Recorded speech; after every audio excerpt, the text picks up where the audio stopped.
안녕하십니까, 정인태입니다. 명태균, 김영선 무죄의 여행경비 대납 혐의, 김인택 판사, 정말 기가 막힌 자가 아닐 수가 없습니다.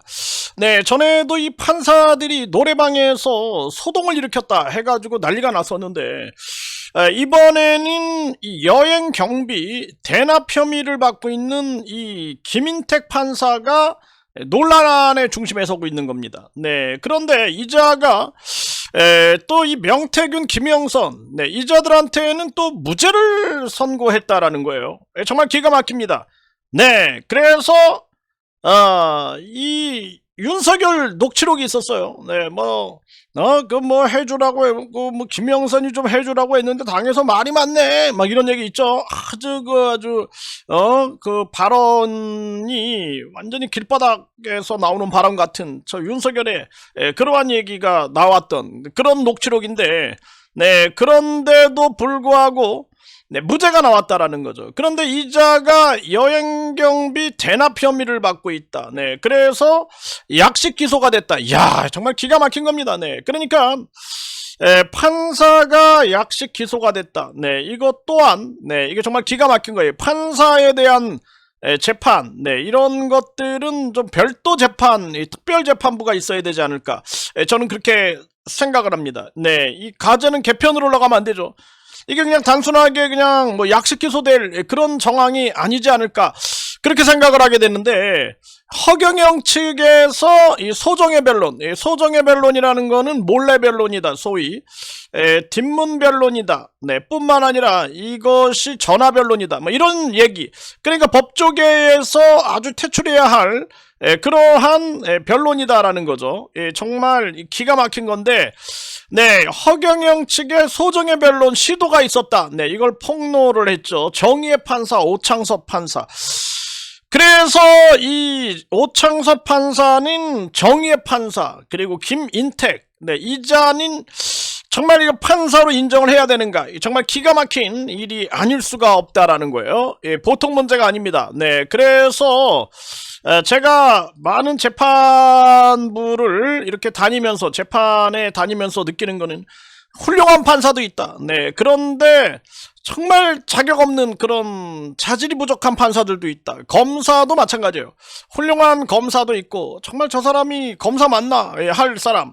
변호사, 네, 변호사들은 특히나 네, 돈을 변호하고 거짓을 변호하고, 네, 불의를 변호하면 안 되는데 그런 자들로 차고 넘치는 거죠.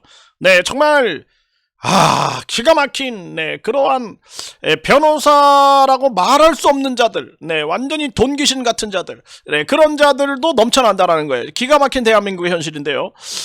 네, 이 지금 김인택, 네, 이자가 지금 논란이 되고 있어요. 네, 그래서 이 명태균 무죄, 김인택 부장판사 청탁금지법 위반 혐의로 약식 기소가 됐다. 네, 여행경비 대납 혐의, 그리고 명품 의료 수수 의혹도 제기가 됐다라는 거예요. 정말 기가 막힌 일이 아닐 수가 없어요. 네, 그래서 명태균 무죄, 김인택 판사 여행경비 대납 혐의로 약식 기소. 그런데 명품 의료 수수 의혹은 약식 기소에서 빠졌다라는 거예요. 이거 고발해야 됩니다. 고발. 네, 고발해서 강력하게 심판을 내리쳐야 되고, 그리고 뿐만 아니라 이게 이제 이 유죄 나오게 이제 이거 국민들 감시해야 돼요. 김인택 판사에 대해서, 이 재판에 대해서 우리 국민들이 감시하고, 그리고 이런 자는 만약에 이제 유죄가 확정이 된다 그러면 판사직에서 박탈시켜야 된다는 거예요. 그래서 이걸 누구도 안 한다. 네, 이 가짜는 개편이기 때문에 판사, 검사, 변호사, 정치꾼들 싹 다 한패로 움직인다. 전직 관료들, 그러면은 국민 소환제가 있어야 된다. 그래서 이 판사, 검사, 그리고 수사관들, 경찰서장, 네, 이 경찰팀장, 네, 이런 자들에 대한 국민 소환제가 있어야 된다고 내가 누누이 얘기하는 거예요. 정말 기가 막힌 겁니다. 네, 그래서 이 명태균 1심 무죄, 김인택 부장판사 청탁금지법 위반 혐의로 약식 기소가 됐다. 네, 이게 계속 보도가 되고 있는 거죠. 네, 그런데 이자가 창원지법 부장판사에서 이제 수원지법으로 갔다. 네, 이렇게 지금 보도가 나오고 있는 상황입니다. 계속 김인택에 대해서는 강력한 추적을 하겠습니다. 네, 그래서 추적하고 감시해야 한다. 저는 그렇게 생각을 하게 되고, 그리고 이 허경영이 같은 경우에는 이자에 대해서는 이번에 이 오창섭 부장판사가 얼마나 정의로웠는가라는 생각을 하게 됩니다. 그래서 오창섭 부장판사는 이 허경영 피고인 측의 이른바 소정의 변론 시도를 언급했다라는 거예요. 그래서 변호인이 법정에서 정해진 공판 절차가 아닌 방식으로 의견을 개진하는 것, 몰래 변론이다, 전화 변론이다, 뭐 뒷문 변론이다. 그래서 이게 이제 법조 비리에 아주 광범위하게 이용이 되는 거죠. 요 부분인데, 그래서 이 오창섭 부장판사는 이 소정의 변론을 통해 재판에 영향을 미치려는 시도가 있어서 매우 유감으로 생각한다, 이렇게 폭로해버린 거죠. 일반 김인택 같은 경우에는 저자가 판사인지 아닌지 아주 제가 인정하기가 상당히 어려운데, 아주 약식 기소가 됐다. 그 약식 기소는 사실상 검사들이 아무거나 기사 안 합니다. 대부분 제가 가보면 약식 기소 되면 거의 100% 유죄가 나와요, 유죄. 이런 상황인데, 그런데, 이 지금, 오창섭 부장판사는 정의로운 목소리를 낸 거죠. 이 허경영이, 저자에 대해서, 아마, 매우 유감이다. 그러니까 유감도 아니고 매우 유감이다. 그러면은, 많은 그런, 이 고민이 있지 않았을까. 이런 생각을 하게 되는 거죠. 전에도 86일 만에, 이 허경영이 이자에 대한 이 보석이 기각됐단 말이죠. 86일 만에. 그때도 이제 우리가 비판의 목소리를 많이 냈죠. 어떻게 86일이 걸리냐.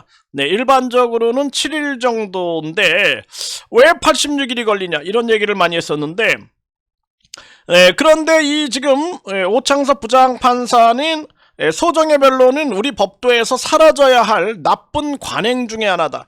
그 폐에 대해서는 굳이 설명하지 않아도 알 것으로 생각한다. 무엇보다 성실하게 임해야 할 법정에서 정해진 절차를 존중해야 한다.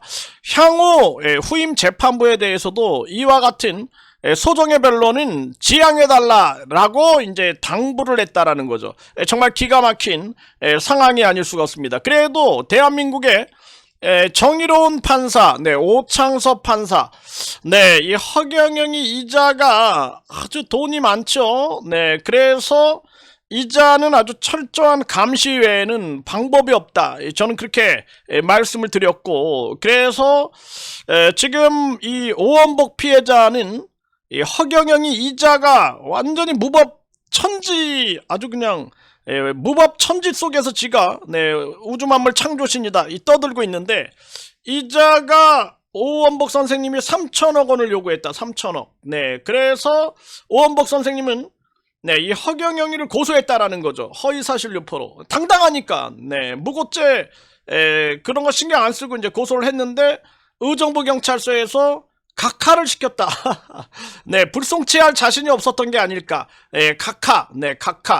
기가 막힌 겁니다. 불송치하면은 뭐 이제 증거 불충분이냐, 뭐냐. 이게 이제 책임이 이제 오니까, 각하를 시킨 게 아닐까. 두 번. 그리고 남대문 경찰서 이자들도 각하 쪽으로 분위기를 몰고 간 게 아닐까. 정말 기가 막힌 겁니다. 그리고 또 공갈미수로 허경영이가 오원복 선생님을 고소했어요. 3천억 관련해서. 그런데 무혐의가 나온 거죠.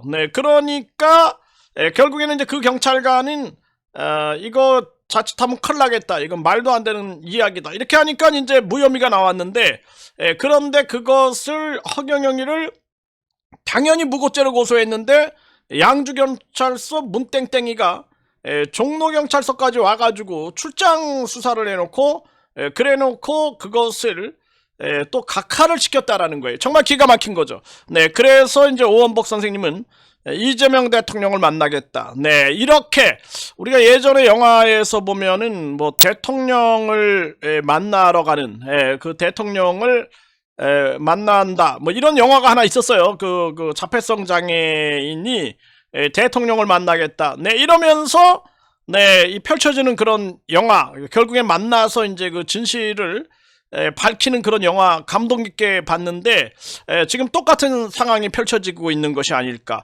그래서 대한민국의 김인택 이자 같이 네, 뭔가 이 판사로서 부적절한 자가 아닐까 이렇게 평가를 받는 자가 있는가 하면은 네, 정의의 판사 오창석 판사는 네, 이 거짓말쟁이 저 우주만물 창조신이다 그러면서 새빨간 거짓말을 하는 저 허경영이의 네, 굴하지 않고 또는 미혹되지 않고 정의에 폭로를 한 게 아닐까.